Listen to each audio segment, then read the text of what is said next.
जय हिंद दोस्तों, मेरा नाम है सादिक और मैं लेकर आया हूं आप सभी के लिए एक नया ऑनलाइन शो जिसका नाम है आईडी स्टोरी। आईडी स्टोरी कहानी पहचान की, कहानी आपके संघर्ष की, जिसके हर एपिसोड में मैं आपको मिलवाऊंगा एक नए डांस कोरियोग्राफर से, नए लेजेंड से, नए इन्फ्लुएंसर से। तो आज के जो हमारे गेस्ट हैं उनका नाम है एकता गुप्ता, जो कि हैं एक डांस कोरियोग्राफर और बहुत सारे टीवी रियलिटी शोज उन्होंने जज किए हैं। सो चलिए जानते हैं उनकी डांस की जर्नी के बारे में, उनके संघर्ष के बारे में। So Ekta Gupta ji, please come on my stage. Welcome. Wow, अरे ये टीम के लोग इतने सारे, कभी मेरा स्वागत तो आप लोगों ने ऐसे नहीं किया। सो आप एकता जी, आपका बहुत बहुत स्वागत है हमारे शो आईडी स्टोरी में। Thank you. आपको कई बार बुलाने पे आप आए, हमारी खुशकिस्मती। अरे नहीं ऐसा कुछ नहीं। असल में हम लोग आपके बारे में जानना चाहते हैं। नाम सुना है, इतना आप काम करते हैं, सोशल मीडिया का ज़माना है तो देखते रहते हैं। हमने कई बार आपसे कांटेक्ट किया कि भाई आपको बुला लें, बट आपके पास टाइम नहीं था। नहीं ऐसा नहीं है। मेरी खुशकिस्मती है कि आज मुझे मौका मिला कि मैं आपके शो में आई। चलो, ये आपने कबूल कर लिया, ये मेरी अच्छी बात है, मेरे लिए अच्छी बात है। सो कुछ चीज़ें हम आपसे जानना चाहते हैं। जैसे कि आप डांस कोरियोग्राफर हैं, तो सबसे पहले मैं आपसे जानना चाहता हूँ, ये आपकी जो डांस की जर्नी है, स्टार्ट कहाँ से हुई है? देखिए, ये स्टार्ट तो तभी हो गई थी जब मैं पैदा हुई थी। डांस करते हुए पैदा हुई? बिल्कुल। मेरी मम्मी ने मुझे बताया कि जब तुम पैदा हुई तब भी तुम डांस कर रही थी। Well, it's a joking part. तो उसके कुछ समय बाद उसके बाद कुछ टाइम बाद जब मैं 4 इयर्स की हुई तो मैंने कुछ डांस के प्रोग्राम्स पार्टिसिपेट किया। तो अनमैरिड लाइफ में मैं बहुत सारा डांस करती रहती थी। वेल, एक दिन आया कि मेरी शादी भी हुई और मेरी शादी बहुत ही हैंडसम हस्बैंड है मेरे, जिनका नाम है रतीश गुप्ता। ओके, वो शादीशुदा हैं। चलिए। तो उनसे मेरी शादी हुई, लेकिन उन्होंने एक शर्त रखी कि अगर आप आएंगे, मैं आपसे शादी ज़रूर करूँगा, आप मुझे बहुत पसंद हैं, लेकिन मेरा एक स्कूल है जो आपको रन करना होगा एज ए प्रिंसिपल। और आप समझ सकते हैं मैं 21 ईयर की थी, तो ऐसे में बड़ी रिस्पॉन्सिबिलिटी संभालना मेरे लिए बहुत मुश्किल था। लेकिन चलो ठीक है, हमने हाँ कर दिया और मैंने उस स्कूल को रन किया। तो फिर आप जब स्कूल में प्रिंसिपल थे तब भी आप डांस करते थे या आपने डांस छोड़ दिया? नहीं, डांस तब एक तरह से छूट ही गया था, क्योंकि रिस्पॉन्सिबिलिटीज़ आ गई थी, हस्बैंड की, सासू माँ की, बहुत सारी चीज़ें मैनेज करनी पड़ रही थी। तो खैर, मैंने स्कूल ही रन किया। तब तक मैंने डांस के बारे में सोचा ही नहीं था। लेकिन कुछ समय बाद हमें स्कूल में कुछ लॉस वगैरह हुआ और मेरे हस्बैंड ने डिसाइड किया कि चलो हम कुछ और काम स्टार्ट करते हैं। तो कुछ समय के लिए स्कूल बंद कर दिया। फिर दोबारा तब मैंने सोचा कि यार, मुझे तो डांस आता है, मैं ये क्या कर रही हूँ, मुझे तो मेरी क्लासेस स्टार्ट करनी चाहिए। बट वो एक बहुत बिग डिसीज़न था जो मेरे लिए इम्पॉसिबल था। तभी मेरी लाइफ में एक छोटी सी गुड़िया आई, छोटी सी नन्ही मुन्नी। समझ लीजिए 2002 में मेरी शादी हुई और 2006 में मेरी बेटी हुई। अच्छा, आपकी एक बेटी है? छोटी सी बेटी है, अब तो बड़ी हो गई है, अब वो 18 इयर्स की होने वाली है। यानी आपकी शादी को काफ़ी लंबा टाइम? हाँ, लंबा टाइम हो गया। 22 इयर्स हो गए हमारी शादी को। तो 22 इयर्स की तो आप ही लगती हो। फिर अरे थैंक यू। अभी कोई चांस नहीं है फ्लर्ट का एक्चुअली। आपके हस्बैंड तो साथ में नहीं? ना, वो देखेंगे तो ज़रूर ना। कट कर दूँ। हाँ जी। बस फिर वो जब मेरी बेटी हुई तो समझ लीजिए बेटी मेरी लाइफ में लकी थी। और बस तभी मुझे ये पता चला कि एक प्रोग्राम होने वाला है जिसमें मम्मी का होना इम्पॉर्टेंट है। तो तभी वो 3 महीने की थी और मैंने वो प्रोग्राम किया। और बस उसके बाद मैंने 1-2 डांस शो किए। फिर मैंने सोचा यार, मुझे कुछ तो करना चाहिए, एटलीस्ट मुझे 5000 तो अर्न करना ही चाहिए। उस टाइम के हिसाब से? उस टाइम की बात है ये, 2006 की। हाँ। फिर 2007 आ गया। फिर मुझे लगा यार, एटलीस्ट मैं 5000 तो अर्न करूं। और ऐसा नहीं कि मेरे हस्बैंड कमाते नहीं थे, बहुत अच्छे बिजनेसमैन है वो, लेकिन मुझे मेरे पैरों पर खड़ा होना था। खैर, जर्नी चलती रही। 5000 की भी जॉब मुझे नहीं मिली। एक दिन बहुत ज़्यादा हार्ड वर्क के बाद मुझे एक स्कूल में जॉब मिली। वो जो प्रिंसिपल की थी, टीचर की थी या एज ए डांसर? डांसर की। क्योंकि मुझे एज ए कोरियोग्राफर जाना था कि तो मुझे उस स्कूल में जॉब मिली बाय डिफ़ॉल्ट, जबकि मुझे बॉयज़ डांस और कोई डांस नहीं आता था। उस टाइम पर मुझे सिर्फ एक ही डांस आता था, और वो डांस तो शायद सभी को पसंद होगा, माधुरी दीक्षित स्टाइल, किसको पसंद नहीं होगा। ओके, बॉलीवुड। बॉलीवुड। तो मुझे वही डांस आता था। खैर मेरी कॉन्फिडेंस पर मुझे वहाँ जॉब भी मिली, लेकिन बॉयज़ डांस था तो मुझे नहीं आता था। तभी एक दिन मेरी एक शख्स से मुलाकात हुई जिन्होंने मेरी लाइफ में एकदम मैजिक का काम किया। ओके। वो बने मेरे गुरु, और उनसे मैंने कहा कि सर आप मुझे बॉयज़ डांस सिखाइए, क्योंकि मुझे नहीं आता बॉयज़ कैसे डांस करते हैं, और जिस स्कूल में मेरी जॉब लगी है वहाँ मुझे बॉयज़ डांस करना है। खैर उन्होंने मुझे सिखाया और बहुत अच्छा सिखाया। फिर हमने एक डांस एकेडमी ओपन करने का भी डिसीज़न लिया। फिर मेरी एकेडमी का नाम भी उन्होंने ही रखा जी। और बहुत मेरी अच्छी एकेडमी का नाम था राधिका डांस वर्ल्ड। बात। राधिका मतलब आपका मेरी बेटी का नाम। अच्छा, वाह, ब्यूटीफुल। मेरी बेटी का नाम है। तो उन्होंने ही मेरी एकेडमी का नाम रखा राधिका डांस वर्ल्ड, और उन्होंने मेरे अंदर बहुत कॉन्फिडेंस बिल्ड किया कि आप कुछ भी कर सकती हैं। आप क्यों सोच रही हैं कि आपकी बेटी हो गई है, आपकी शादी हो गई है, आप चाहें तो कुछ भी कर सकती हैं।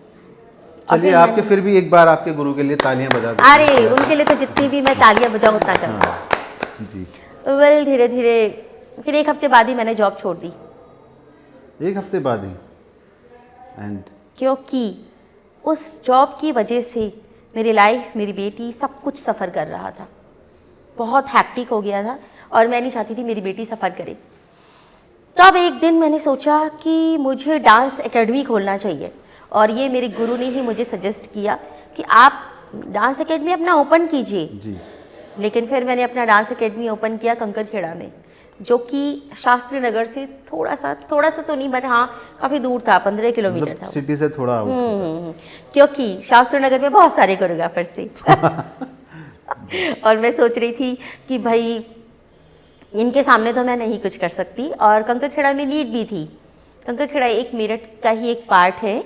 तो वहाँ नीड भी थी, तो मैंने वहाँ पर स्टार्ट कर दिया। धीरे धीरे कॉन्फिडेंस बढ़ा, धीरे धीरे। इस बीच में मेरे गुरुजी चले गए मुंबई। अच्छा, उन्हें स्टार बनना था। हाँ, उन्हें स्टार बनना था और वो चले गए। और उस बीच में मैंने सोचा यार अब मैं क्या करूँ, क्योंकि विदाउट गुरु आप कुछ नहीं कर सकते, कुछ भी नहीं, नथिंग। फिर इस बीच में मैंने बहुत सारे टीचर्स से डांस सीखा। उन्होंने भी मेरी लाइफ में बहुत अहम पार्ट निभाया, मुझे बहुत अच्छा डांस भी सिखाया, जिसकी वजह से मैं ये जान पाई कि ओहो ऐसे होता है बॉयज़ डांस। वेल मैंने कंकरखेड़ा में अपना एकेडमी रन किया। फिर एक दिन मुझे डेंगू हो गया, फिर और मैं उस कगार पर आ गई कि बस अब मैं मर जाऊंगी। डेंगू इतना खतरनाक हो इतना गया? खतरनाक था। मेरी 6000 प्लेट्स आ गई। तब मेरे हस्बैंड ने मुझे अपनी प्लेटलेट्स दी, और आज उन्हीं की वजह से मैं इतनी एनर्जेटिक हूँ। इसके बाद से मैं फुल डे वर्किंग कर सकती हूँ। वेल इसी बीच में वो अपना एक बिल्डिंग बना रहे थे, और तभी मुझे पता चला कि मेरे गुरुजी वापस आ रहे हैं मुंबई से। अच्छा, मतलब हाँ, वो हीरो बन के वापस आए? हीरो बन के, हाँ मतलब ये तो मैं नहीं बताऊंगी क्योंकि कहीं ना कहीं वो भी देख ही रहे होंगे। बट उन्होंने जो भी उनकी लाइफ में अचीव किया वो सब अप्रिशिएट है। वेल वो वापस आए, और तब तो मैंने उन्हें जाने नहीं दिया। मैंने कहा सर आप कहीं नहीं जाएंगे, और आप ही मुझे डांस सिखाएंगे। खैर फिर वो आए, और हमारी एक बहुत अच्छी बिल्डिंग में मेरी एकेडमी तैयार हुई, और फिर मुझे मेरे गुरुजी ने डांस सिखाना शुरू किया, और साथ ही साथ मैंने वहाँ बहुत सारे बच्चों को डांस भी सिखाया। अच्छा, मतलब उसके बाद फिर आपके गुरुजी यहीं रहे, और आपने फिर अपनी जो एकेडमी है वो रन की दोबारा से। या और अभी जैसे चलिए हम अभी बहुत सारी बातें आपसे जानेंगे कि आप एकेडमी से टीवी रियलिटी शो के जजमेंट तक कैसे पहुँचे। लेकिन उससे पहले हम चाहते हैं कि गर्मा गर्म हमारी आईडी स्टोरी की चाय आपको पिलाएं। ओ चाय, सच में मुझे बहुत मन भी हो रहा था। लेकिन आपको थोड़ा सा ना झेलना पड़ेगा एक इंसान को। हमारे चाय वाला ना, उन्हें डॉक्टर बनने का शौक था, बट वो बन नहीं पाए। अब वो चाय बनाने लगे हैं, वो हमारी टीम में है, तो उनके हाथ की चाय आपको मिलेगी। सो डॉक्टर चाय वाला प्लीज चाय लेके आए।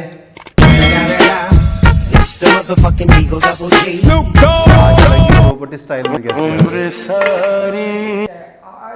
भैया हमारा साथ साथ बधाई देते हैं, आज हमारा नाचने को मन। तो आप डांस करो, हम चाय ले सकते हैं? नहीं, पहले आप डांस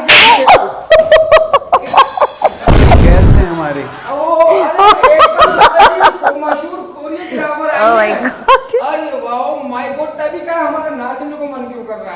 अच्छा ये बात मैम बड़े बड़े शो में जज करती हैं। अभी तो मैम हम- आप एक बार जज करके दिखाइए, आप डांस करिए थोड़ा सा।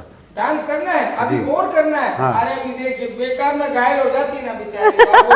थोड़ा लिमिट में करिएगा। अच्छा लिमिट में करना है। तो पहले चेकअप कर लेते हैं फिर चाय भी पिला नहीं नहीं, पहले डांस करिए। पहले डांस करना है। तो ये देखिए हमारा डांस क्या है।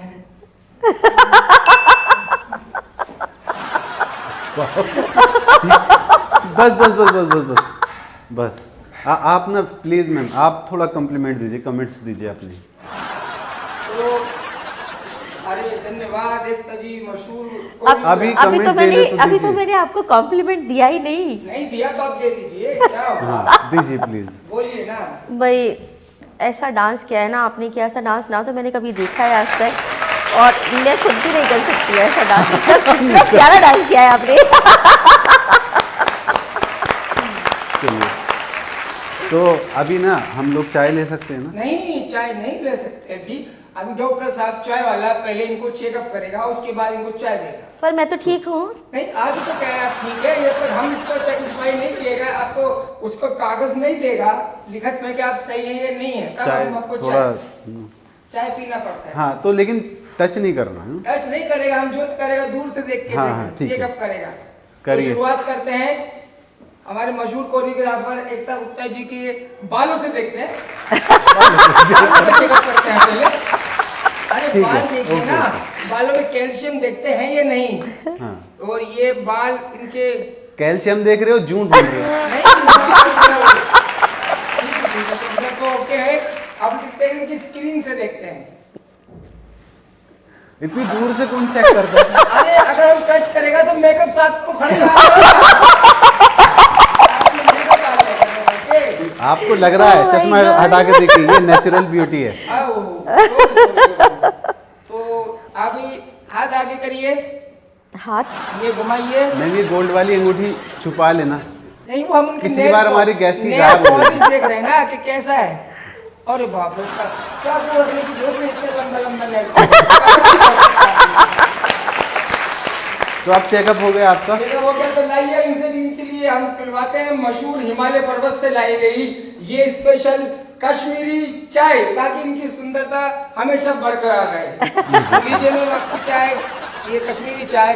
बाकी thank you so much. Thank सुंदरता के लिए। यू। मैं अपने आप ले लूंगा, आप ले प्लीज। लेंगे तो हम हम लोग चलता है। जय जय Hind. Hind. I am doctor चाय वाला। जय थैंक हिंद।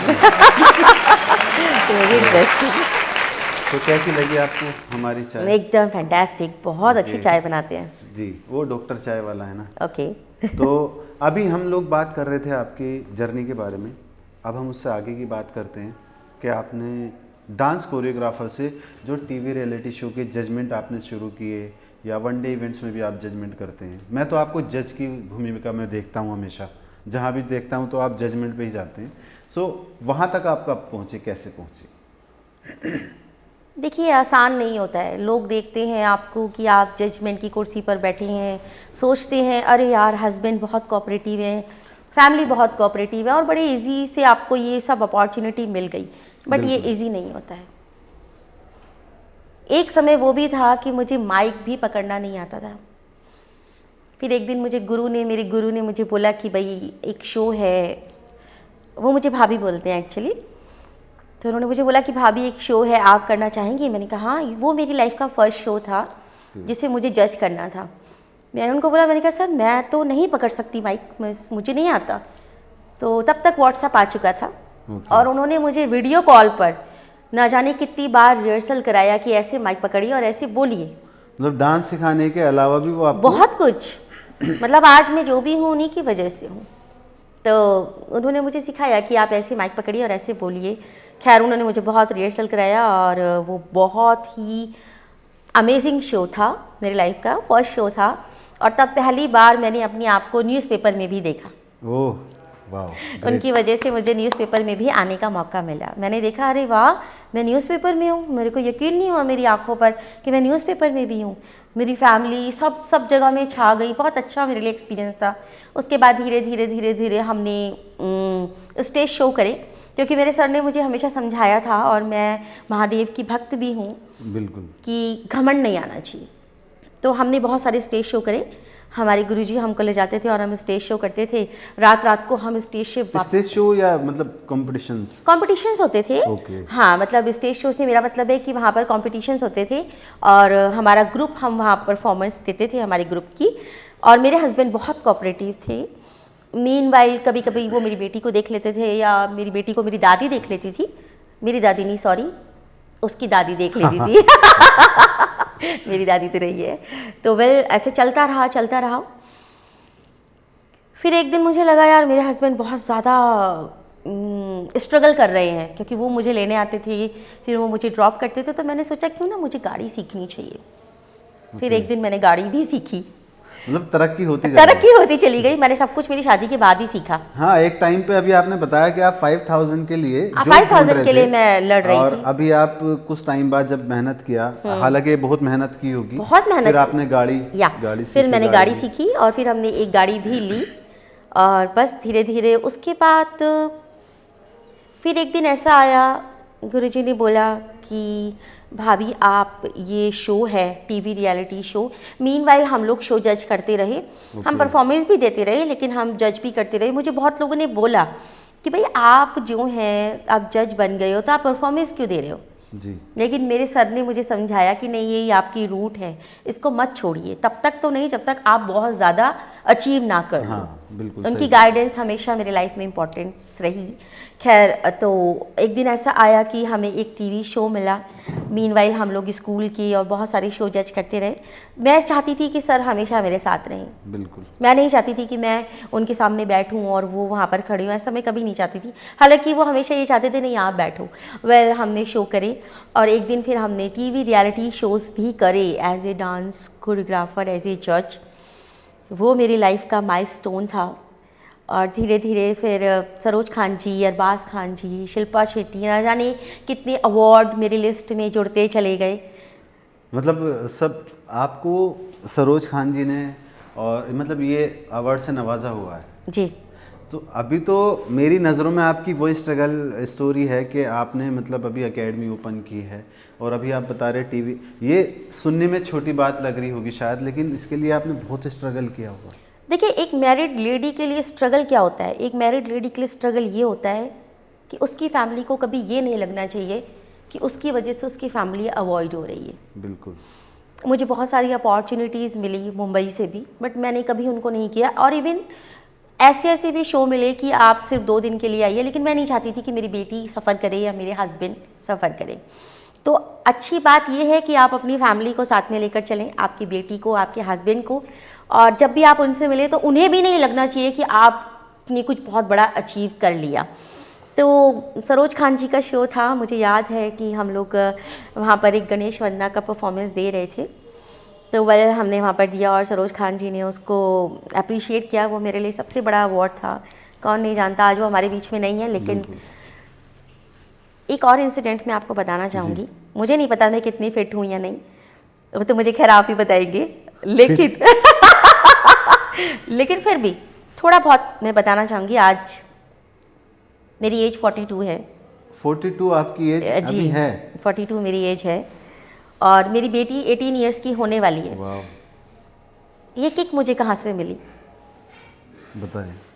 एक बार हम एक शो कर रहे थे और अब क्योंकि मैं और सर हमेशा शो करते थे तो मैं चाहती थी मैं सेंटर में रहूं, हमेशा मुझे सेंटर में रहना था। अट्रैक्शन, मेरे को लगना था कि हाँ यार मैं ही हूँ, एकदम ऐसा मुझे लगता था।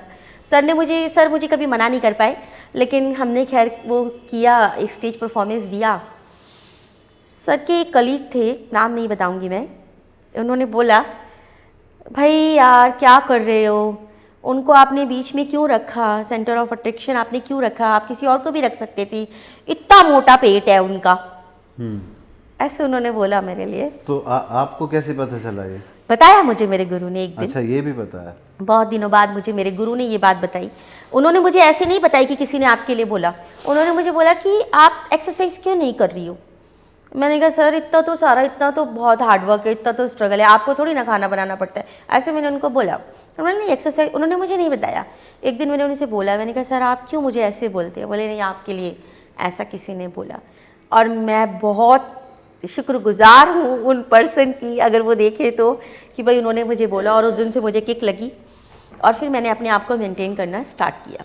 हाँ, असल में जब तक हमें असलियत का पता नहीं होता तब तक हम कुछ कर भी नहीं पाते। नहीं कर सकते। किक वहाँ से मिलती है।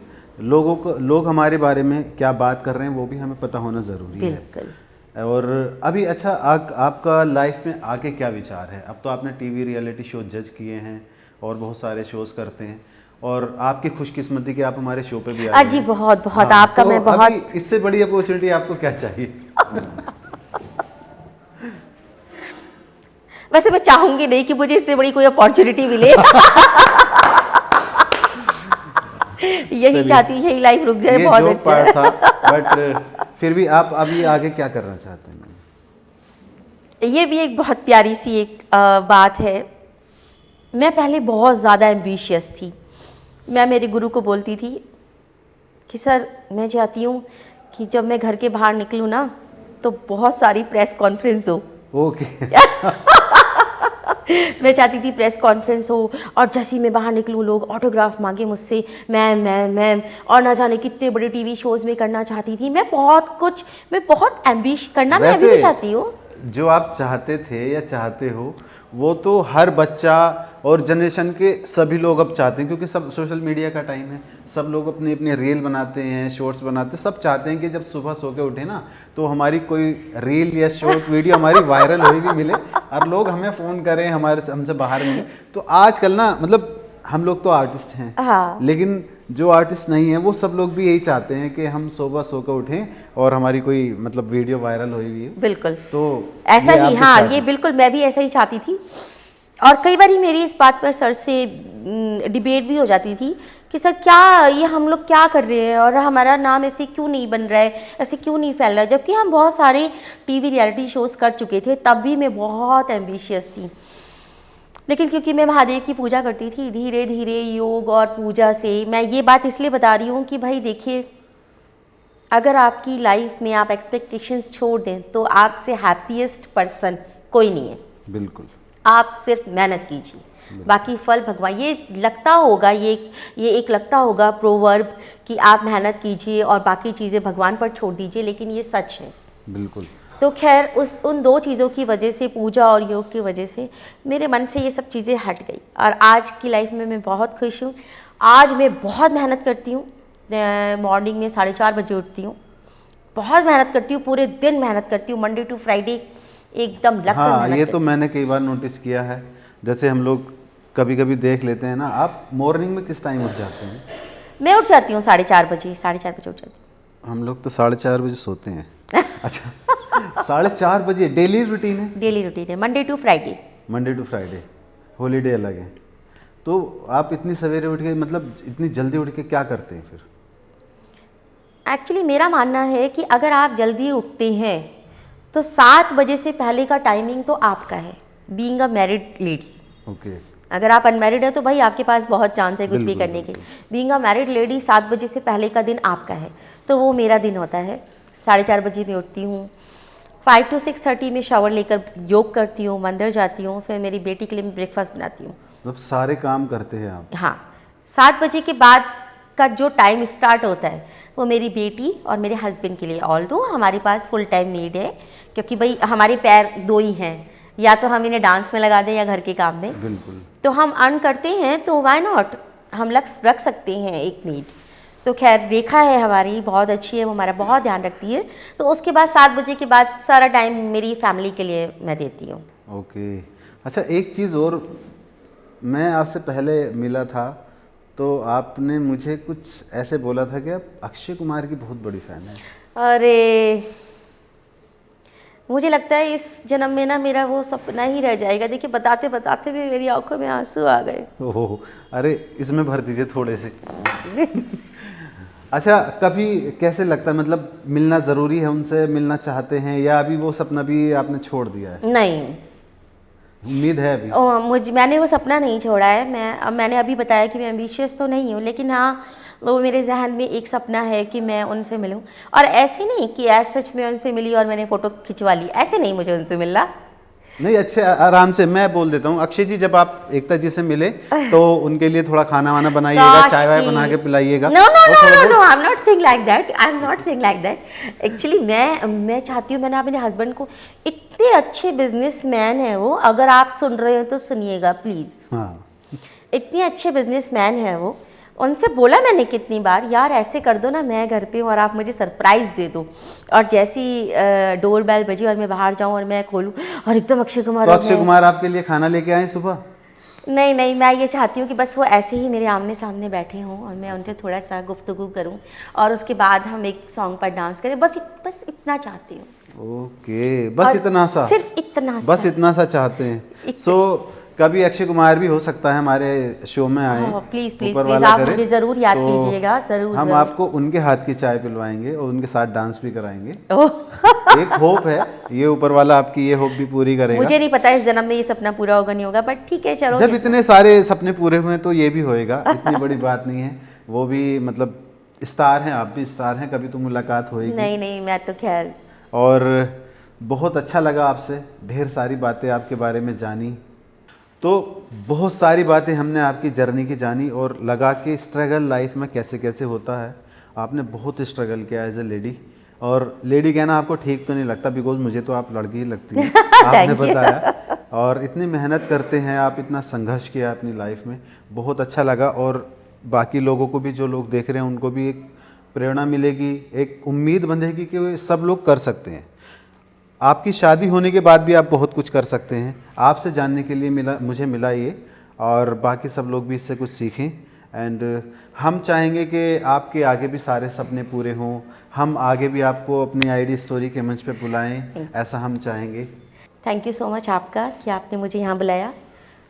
जाते जाते मैं ज़रूर आपको मेरे गुरु का नाम बताना चाहूँगी, और जितने भी लोग मुझे देख रहे हैं, इस एपिसोड को देख रहे हैं, उनके बारे में मैं आपको ज़रूर बताना चाहूँगी। और उस इतनी बड़ी शख्सियत का नाम है, इतनी बड़ी कि 50 साल की? नहीं नहीं, बहुत बहुत, उन्होंने मेरी लाइफ में बहुत अहम रोल निभाया है, तो मेरे लिए तो वो बहुत ही बड़े हैं। और इतनी बड़ी शख्सियत का नाम है मिस्टर सादिक अख्तर। अच्छा,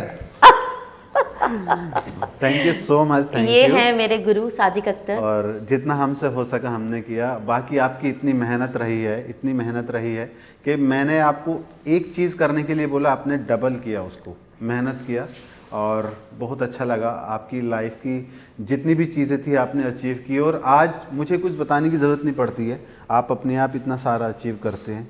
और ऊपर वाला करे, मेरे सपोर्ट से या बाकी किसी के भी सपोर्ट से, ऊपर वाला आपको बहुत कुछ दे लाइफ में।